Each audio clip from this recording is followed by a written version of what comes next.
Okay, what we're working on with Bruce today is we are working on Belly kind rubs. of name. What's that? Belly rubs. Belly rubs. We're working on name recognition and kind of what that looks like going into a recall. So here, I'm gonna have the leash on him because this is my communication to Bruce. So what I'm gonna do, yes, good boy. I said his name, and whether he realized I said his name or not, I'm still gonna reward him for coming back to me. So I'm just building that value of you were distracted and you came back to me from that distraction. So you got the zoomies. You got the zoomies. What a good boy. Good job. So what I'll do is I always say the dog's name first because I want their attention before I do the recall. So what I'll do here is, Casey, if you actually want to call him a little bit and just get his attention. Bruce. So here I'm going to say, Bruce, come. Yay, good boy, good job. So I always wait till he looks at me after I say his name, and then I'm going to recall him. And I'm always going to make it a really good time. I'm going to give him treats, obviously, when he comes back to me.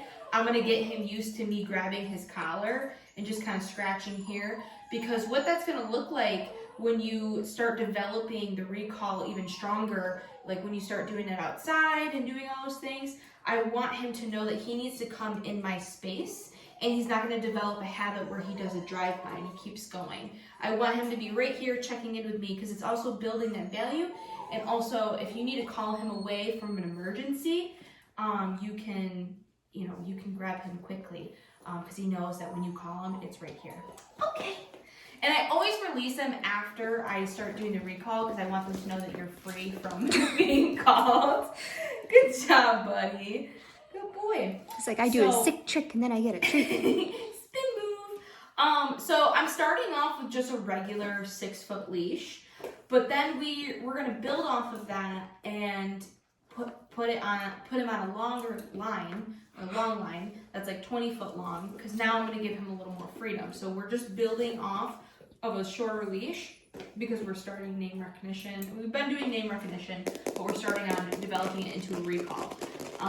You're a good boy. You're a very good boy. Bruce. Good job.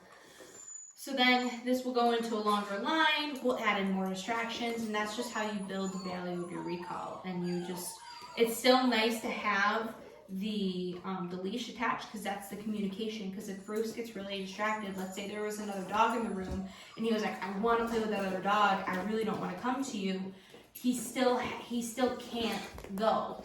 You still have the control of being like, you have to listen to me no matter what, and you have that bridge to connect to him to get him to come back to you.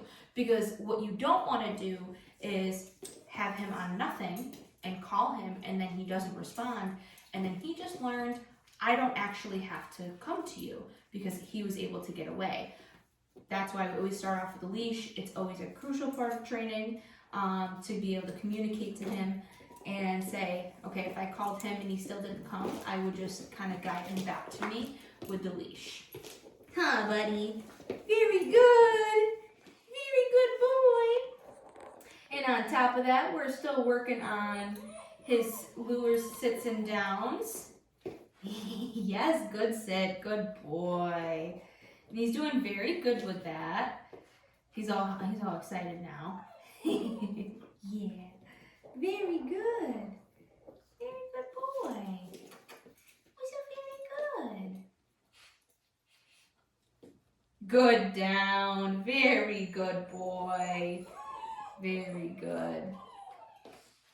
I know, downs are always the hardest when you're super excited.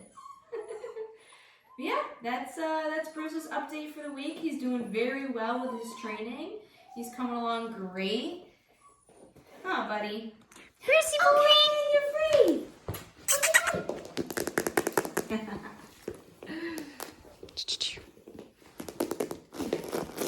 Zoomies kill me.